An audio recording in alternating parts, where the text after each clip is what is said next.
Binasa mula sa aklat ni Propeta Oseas. Ito ang sinasabi ng Panginoon, humirang sila ng mga hari sa Israel, ngunit hindi sa pamamagitan ko. Naglagay sila ng mga pinuno, ngunit di ayon sa aking kagustuhan. Ang kanilang mga alahas na ginto at pilak ay ginawa nilang mga diyos-diyosan, at ito ang kanilang sinabi, itatakwil ko ang guyang ginto ninyo, mga taga Samaria, nagpupuyos ang galit ko sa kanila. Kailan pa sila dapat parusahan? Ang Diyos-Diyosang iyan ay ginawa ng tao, hindi iyan Diyos, kaya't ang guya ng Samaria ay magkakadurog-durog. Hangin ang kanilang inihasik at ipo-ipo ang aanihin nila. Ang nakatayong mga trigo'y walang uhay, kaya't walang makukuhang harina. At kung magbunga man, iyon ay lalamunin lamang ng mga dayuhan. Dahil sa pagpaparami ng mga dambana, naging daan iyon para dumami ang kasalanan ng Efraim. Sumulat man ako ng 10,000 kautusan, ito'y pagtatawanan lamang nila. Mahilig silang maghandog, naghahain sila ng karne at kinakain nila ito. Ngunit hindi nalulugod sa kanila ang Panginoon. Gugunitain niya ang kanilang kalikuan at parurusahan sila dahil sa kanilang mga kasalanan. Sila'y magbabalik sa Ehipto. Ang salita ng Diyos. Salamat sa Diyos. Israel na bayan ng Diyos, papurihan mo siyang lubos. Ang Diyos na may nasa langit, naroon ang Diyos namin, at ang kanyang ginawa ay kung ano ang ibigin. Ginawa sa ginto't pilak ang kanilang mga Diyos, sa kanila'y mga kamay nitong tao ang nag-ayos. Israel na bayan ng Diyos, papurihan mo siyang lubos. Totoo nga at may bibig ngunit hindi magsalita, at hindi rin makakita mga matang sadyang-sadya, at hindi rin makarinig ang kanilang mga tainga, ni hindi rin makaamoy ang ginawang ilong nila. Israel na bayan ng Diyos, papurihan mo siyang lubos. Totoo nga na mayroong kamay ngunit walang pakiramdam, mga paay mayroon din ngunit hindi maihakbang. Ang gumawa sa kanila at pati ang nagtiwala, sana ay makatulad din ng gayong Diyos na gumawa. Israel na bayan ng Diyos, papurihan mo siyang lubos. Ikaw, bayan ng Israel, magtiwala sa Panginoon. Siya ang iyong sanggalang, laging handa na tumulong.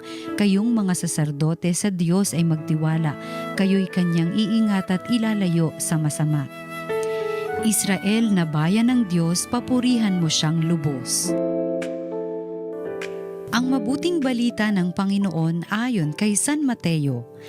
Noong panahong iyon, dinala kay Jesus ang isang piping inaalihan ng demonyo.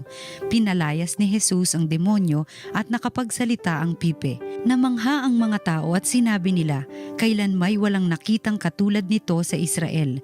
Datapwat sinabi ng mga Pariseyo, ang prinsipe ng mga demonyo ang nagbigay sa kanya ng kapangyarihang magpalayas ng mga demonyo. Nilibot ni Jesus ang mga bayan at nayon at nagturo sa mga sinagoga.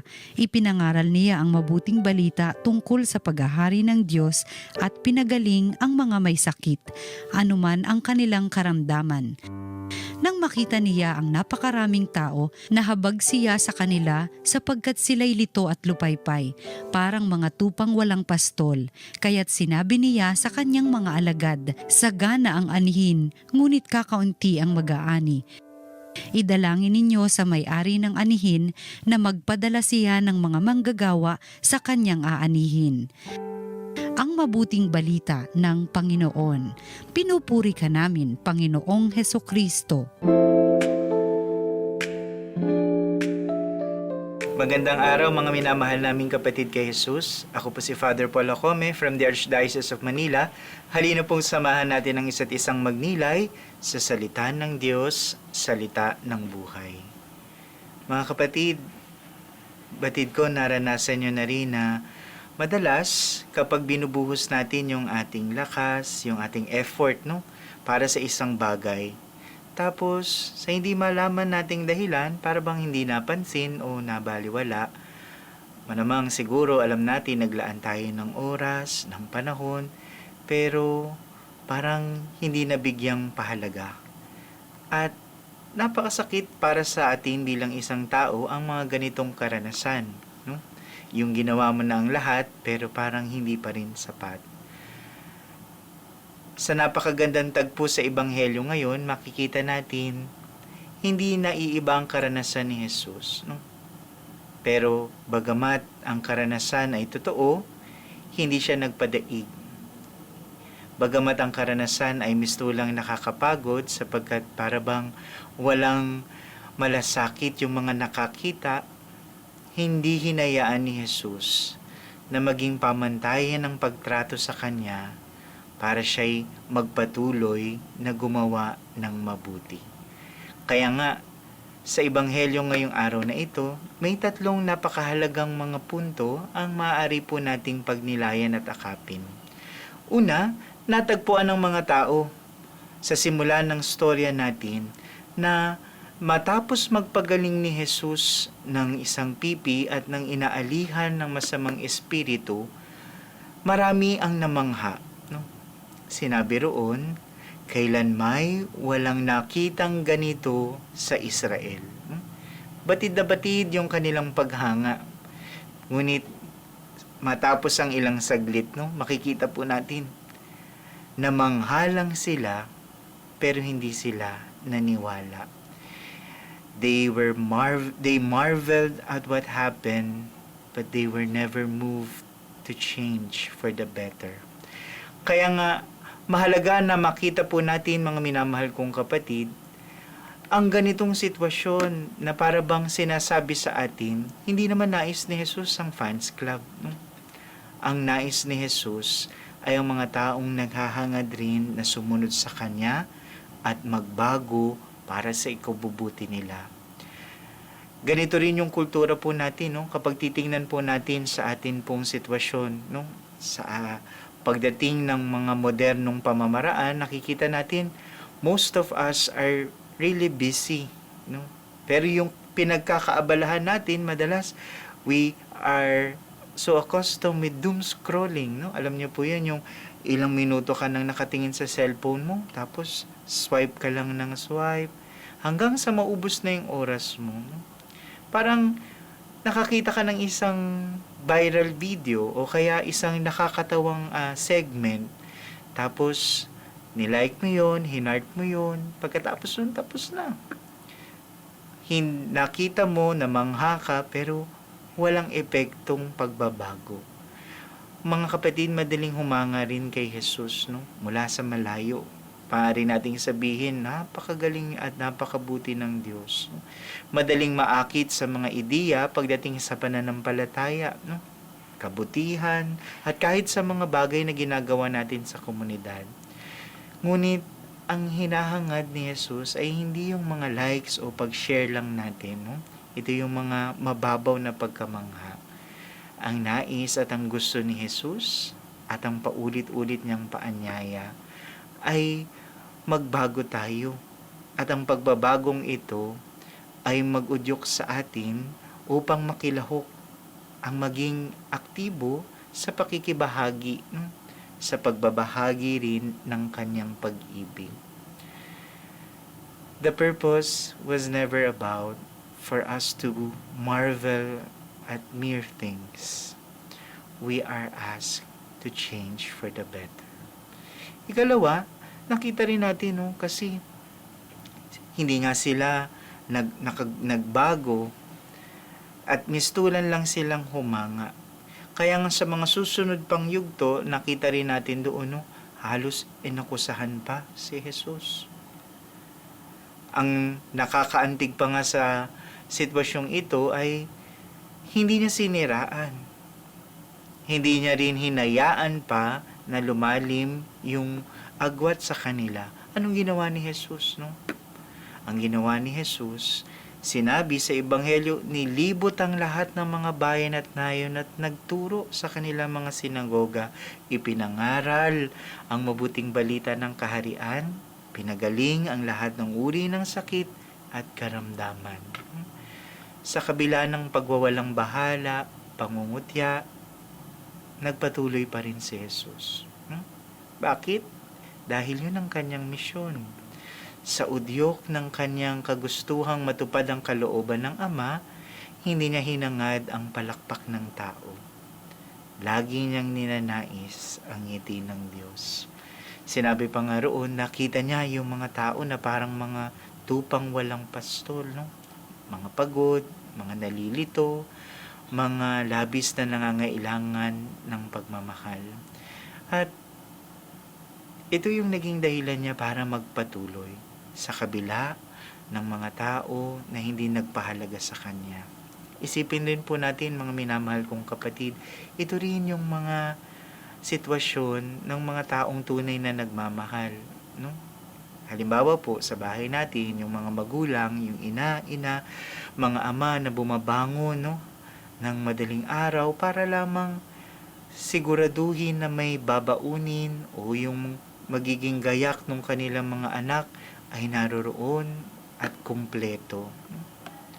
Yung mga tao, yung teacher na patuloy na nagmamahal sa kanilang mga estudyante at patuloy na nagtuturo kahit hindi sila pinapahalagahan. Tingnan po natin sa ganitong sitwasyon yung katotohanan ng paanyaya ni Jesus. Yung magpatuloy, hindi dahil sa kabutihan o sa pagtrato ng iba, kundi magpatuloy sa paggawa ng mabuti dahil ito ang atas ng pagmamahal. Pinapakita po sa atin ni Jesus ang tunay na pag-ibig, hindi tayo sinusukuan. Kaya nga kahit walang pasalamat, palakpak, walang pasubaling inibinigay ni Jesus ang lahat-lahat. Mga minamahal kong kapatid, hindi lang tayo inaanyayahan ni Jesus na lampasan ang mistulang makamundong pagkamangha, hindi niya lang rin tayo inaanyayahan na magpatuloy kahit may mga taong hindi nagpapahalaga sa ating mga ginagawa. Ang nais rin niya ay makita sa napakagandang tagpo sa Ebanghelyo, sinabi roon, nakuha pa ni Jesus na manalangin. No? Nakuha pa niyang sabihin sa lahat ng mga naroroon, manalangin kayo, sapagkat marami ang aanihin, ngunit kakaunti ang mga manggagawa. Kaya manalangin tayo sa may-ari ng anihan na magpadala ng mga manggagawa. Pray to the Lord of the harvest. Jesus is also telling us, let us entrust everything, not to our own strengths, but to the very strength of the one who is the Lord of the harvest. No? Hayaan rin natin yung Diyos maging Diyos. No? Oo, totoo. Marahil ang paanyaya rin sa atin, higitan yung makamundong pagkamangha at magpatuloy sa paggawa. Ngunit ang unang paanyaya rin sa atin ay ang pagbibigay ng ating atensyon. Ibaling muli natin ang ating paningin sa nag-iisang Diyos na nagbigay ng lahat ng ito. Naalala ko po, no? Ganito rin ang amin pong ministeryo pagdating sa pag-akay ng mga kabataan sa larangan po ng katolikong edukasyon. No? Shoutout po sa atin pong mga pinakamamahal na mga katuwang po sa ating Arkham ES. No? Alam niyo po, particularly sa amin pong clusters 5 and 6, siyempre, nariyan ang mga kapatid kong pari, sila Father Nolan, si Father Nick. No?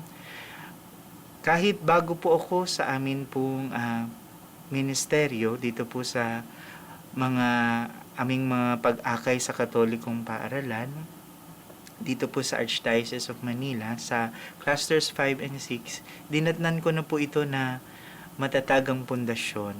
No? At batid ko sa mga karanasan ng aking mga kapatid na nauna, hindi naman laging parating matagumpay. No? Nagsimula sila sa simpleng pag-akay rin at kahit sa simulat sa pulpa lang, hindi naman lahat tatanggapin ka. Hindi lahat yayakapin kung ano yung nais mong iambag at ibigay pagdating sa larangan ng pag-akay sa mga kabataan. Ngunit nagpatuloy sila. Nagpatuloy sila hindi dahil magaling sila, ngunit batid ko sapagkat ito ang atas ng pagmamahal.